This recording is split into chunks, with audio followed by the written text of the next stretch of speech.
Nous sommes à présent sur ce plateau avec Richard Gabin Bédé. Il est le président du CISA, entendez Comité international de la solidarité africaine. Bonjour Monsieur Bédé. Bonjour Monsieur Soussoupor et bonjour à tous les téléspectateurs, toutes les téléspectatrices de la télévision nationale, la TVT. Merci beaucoup. Comment vous vous portez? Nous allons super bien. Et vous êtes togolais bien sûr. Oui, je suis togolais. Le nom en dit long. Oui, merci. Bédé veut dire quoi? Bédé, c'est voilà, forgeron, c'est mécanicien. Agbédé ou bien Bédé? Oui, c'est Bédé. Oui. Agbédé, mais on a essayé de franciser ça un peu.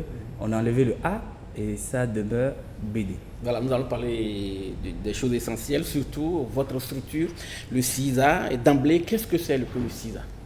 Le CISA, c'est le Comité international de la solidarité africaine. C'est une organisation internationale apolitique et à but non lucratif dont la mission est de redynamiser l'excellence sur le continent africain, célébrer le capital humain africain. Et c'est pourquoi nous sommes là. Et célébrer le capital humain africain. Et nous avons eu dire que votre structure est célèbre à titre intime. Et vous étiez récemment à Casablanca au Maroc. Qu'est-ce qui s'est passé concrètement là-bas et de l'autre côté? Vous savez, réussir en Afrique, ce n'est pas facile. Et quand vous avez des parents, quand vous avez des aînés qui font d'excellent travail pendant toutes ces années, qui font preuve d'excellence, preuve d'engagement et de détermination, on ne peut que les encourager, on ne peut que les célébrer, surtout à titre intime, c'est-à-dire pendant qu'ils sont là. Et c'est ça l'une des missions du CISA, bien entendu le Comité international de solidarité africaine. Nous étions à Casablanca justement pour rendre hommage à l'excellence de 18 personnalités africaines. Ces hommes et femmes qui font la fierté de nos communautés. Et ces 18 personnalités sont issues de 6 pays, à savoir la Guinée-Conakry, le Togo, le Bénin, la Côte d'Ivoire, le Sénégal et le Mali. Ces 18 personnalités ont reçu une double distinction. D'abord, le prix spécial CISA du leadership et de l'engagement africain, et elles ont été également élevées au rang de docteur honorifique par notre partenaire. Voilà, dans une collaboration d'exclusivité sur l'Afrique, il s'agit là d'une université publique d'État américain que nous appelons Austin Peay State University. Et ce qui veut dire que c'est un double événement, puisque vous parlez de célébrer à titre intime des personnalités qui ont marqué et qui ont impacté leur entourage. Et au même moment, vous avez décerné aussi des diplômes. Ils sont docteurs ou bien professeurs? Non, ils sont élevés au rang de docteur. Au rang de docteur. Au rang de docteur. Et voilà. Ce double événement, est-ce que vous avez l'habitude de le faire ou bien comment ça se passe? Vous savez, l'une des missions du CISA, comme c'est dit, c'est de célébrer de leur vivant ces hommes et femmes qui font la fierté de nos communautés. Et déjà à Lomé, nous l'avons fait en 2023 à l'hôtel Sarakawa. Après, nous sommes allés à Abidjan, en Côte d'Ivoire, pour faire cette même célébration. Ces hommes et femmes qui font la fierté de nos communautés du côté de la Côte d'Ivoire. Après, nous avons été à Bamako. Donc, pour ce qui concerne le Mali, après, au Bénin, à Cotonou. Et ça fait la deuxième fois pour ce qui concerne la double distinction. Parce que si nous parlons de célébration, on fait fondamentalement allusion à, comment on appelle, au prix de l'excellence que le CISA donne. Maintenant, cette deuxième fois-là, c'est une collaboration avec l'université africaine, l'université américaine, Austin Peay State University. Et ça fait la deuxième fois que nous faisons cette double distinction. La première fois, c'était en novembre de l'année dernière, à Marrakech, toujours au Maroc, que nous aimons beaucoup bien. Et cette année, c'était le 21 juin dernier à Casablanca, à Radisson Hotel, toujours avec Austin Peay State University pour cette double distinction. Est-ce que d'abord on peut connaître les critères de sélection de ces hommes et femmes qui reçoivent cette distinction? L'un des critères qu'il ne faut pas négliger, c'est la réputation irréprochable. Vous savez, en célébrant, en exaltant ceux qui font la fierté de nos communautés, en célébrant leur parcours, c'est vrai de les encourager, mais c'est d'envoyer un message à l'endroit de la jeunesse africaine. Une partie de la jeunesse africaine qui parfois pense que l'herbe n'est verte qu'ailleurs.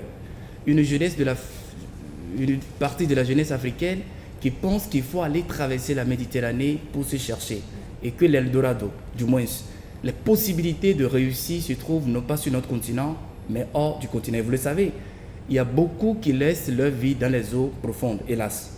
Donc en célébrant, en exaltant ceux qui sont des modèles de réussite en Afrique, c'est de montrer à la jeunesse africaine que sur notre continent, il est bien possible de réussir. Et pour ce faire, l'un des critères, justement, c'est la réputation du récipiendaire.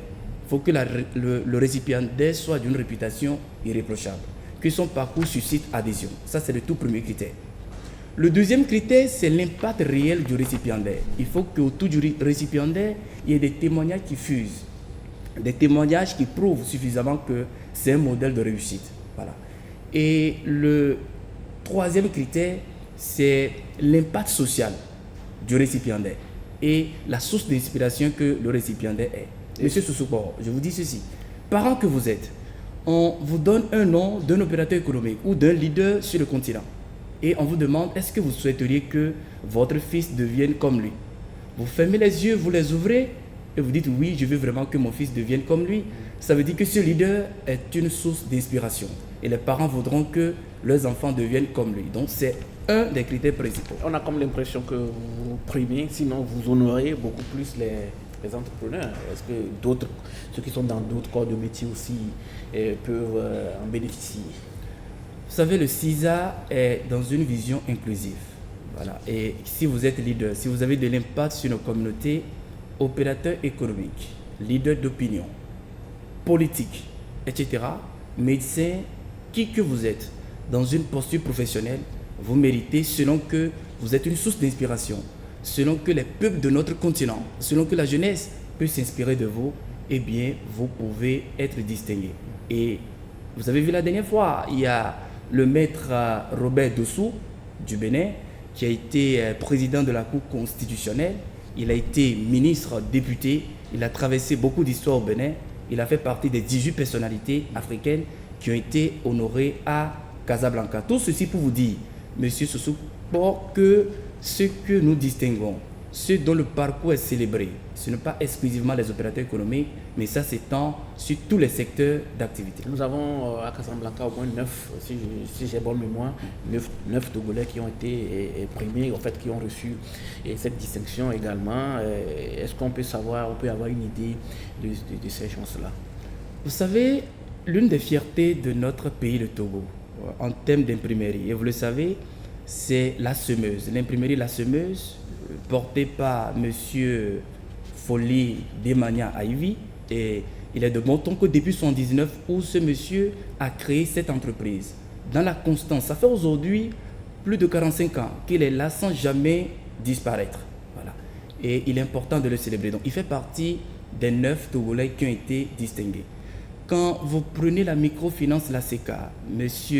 Yombo Odanou, voilà, qui travaille énormément pendant toutes ces années, il mérite amplement d'être célébré, d'être distingué. Quand nous parlons de la formation, vous savez, l'État lui seul ne peut pas former tout le monde. C'est pourquoi il y a des structures privées qui s'appuient, ou du moins s'appuient la vision de formation et de renforcement de l'État. Et nous ne pouvons pas ne pas citer Formatec, qui fait absolument la fierté de nos communautés et dont le directeur général, M. Amé Kossi, a été célébré. Voilà. Et Nagode Transfert, qui aujourd'hui fait la fierté des transports dans notre pays et qui a même créé un système qui permet justement aux Togolais, dans notre réalité, de pouvoir envoyer de l'argent et en recevoir. Il fait partie de ces récipiendaires, pour ne citer que cela. D'accord. Ouais. Et entre autres, est-ce que vous avez, au niveau de votre comité, vous avez des partenaires qui vous appuient et comment ça se fait, ou bien c'est sur fonds propres que vous voulez?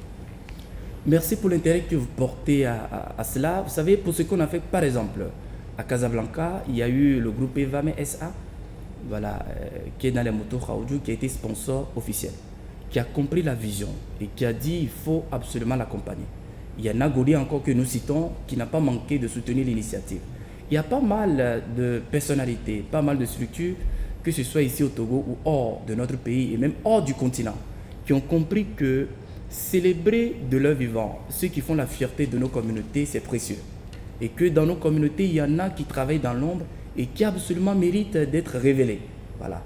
Tant la vision est noble, tant ça suscite engouement pour ce qui concerne les soutiens, et c'est comme cela que nous fonctionnons. Voilà, peut-être pour finir, est-ce que vous ne faites pas des actions sociales je dirais plutôt aller vers ces élèves, ou bien je ne sais pas, qui voient en ces personnes-là des personnalités en qui ils peuvent croire. Est-ce que vous n'avez pas une vision, mais des objectifs pour eux, pour pouvoir les inciter à faire comme eux? Vous savez, chaque fois que nous avons un événement, nous invitons des jeunes, voilà, pour que le partage d'expériences de ces aînés-là les impacte. Et ils participent fondamentalement à cela. Au Maroc, où nous avons eu l'événement, il y a eu les Marocains qui ont été invités, la jeunesse marocaine. Voilà. Il y a les opérateurs économiques marocains, ceux qui sont au début de leurs activités, pour qu'ils apprennent de ce parcours-là. Voilà. D'accord, merci beaucoup d'être passé sur ce plateau. Merci. Et voilà, et bon vent à votre structure. Merci, M. Sissoko.